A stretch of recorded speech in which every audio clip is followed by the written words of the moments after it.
So, dating ng fingerlings natin mga kabukid, doon, pangalawang karga natin doon sa bagong bako, sa bagong pan natin. Bali ito, 12,000 lahat, kakarga ko. Kasi nung nag 18k tayo, nag-crowded sila. So, nag-piskill. Try natin muna yung 12k mga kabukid.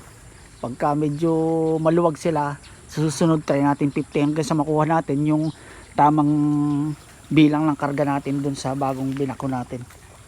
Ayan, na pinick up lang namin doon 7-Eleven. Thank you kay Boss Romel, kay R2M. Shout out boss, ingat kayo sa pagbalik, sa pagbiyahe. So tara doon, kakarga na natin doon. Bali ito yung kakargahan natin mga kabukid. Ayan. Prepare na to. Nakapaglason na tayo. Actually, dalawang beses tayo naglason dito kasi maraming kuhol.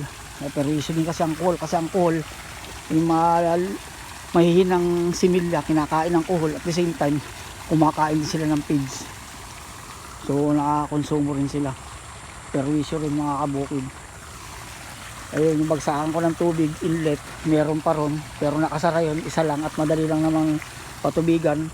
So ang sukat nito is siguro mga isang ruler lang, isang pie lang. Ang lalim niyan, ganyan lang muna. Tapos may isla tayo doon.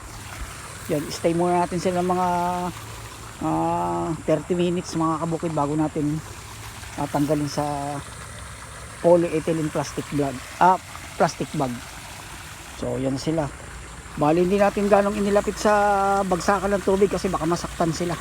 Tama lang dito, mga ganyang kalayo lang. So mamaya balikan uli natin, saka natin ibibitaw. So after 30 minutes mga kabukid, pwede natin ibitaw. Yan, okay na. Kuha kaya natin muna ito. Alam po yan, 14. Try ko muna yan.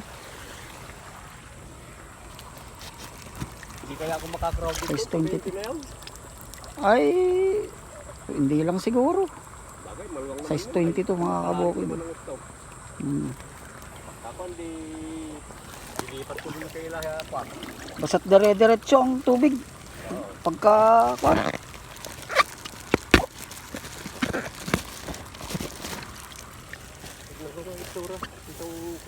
Opo, tingnan nyo. Baluktok.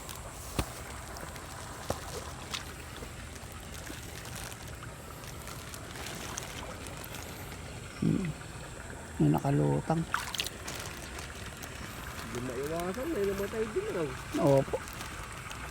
Galing sa biyaya eh.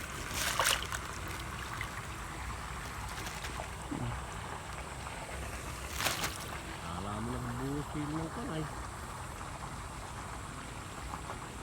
Kumbaga 1-1 na ito. Hindi naman siguro magkakaroon din yung correct sa kan. 20. Basta't malalim. Dami rin patay.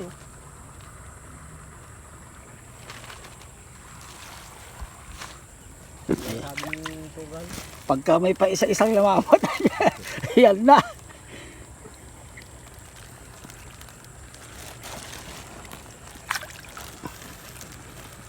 Grabe yung pagkapulo nila sa plastic.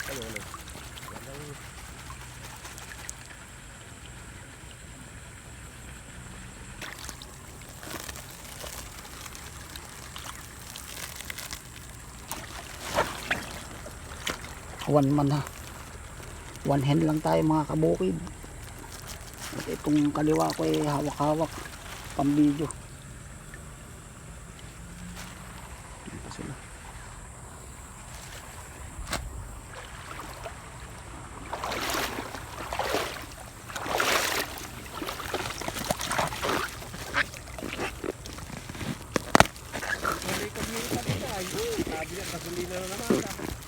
Bumalik nga siya at sabi ko 7-Eleven kami magkikita. Sabi ko sa kanya, doon yata kayo magkita para sa 7-Eleven.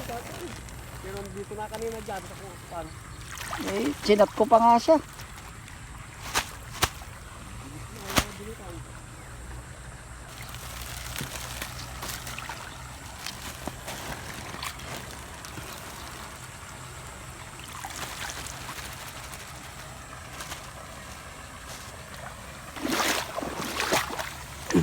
Nawala na ng hangin, oh.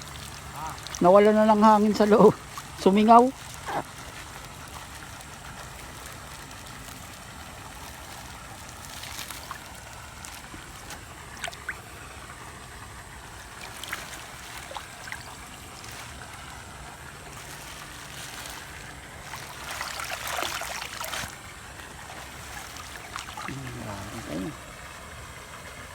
So yun mga kabukid, tapos na tayo magbitaw ng ating mga fingerlings. Ang fingerlings nga pala natin is size 22. Yun, medyo in and out ko ang tubig nila ngayon kasi medyo iinit o ulan. Yun, may screen naman yung palabasan ko ron. Pino rin na screen mga kabukid. Tapos pagka sasaraduhan ko rin pag magpapalalim na tayo.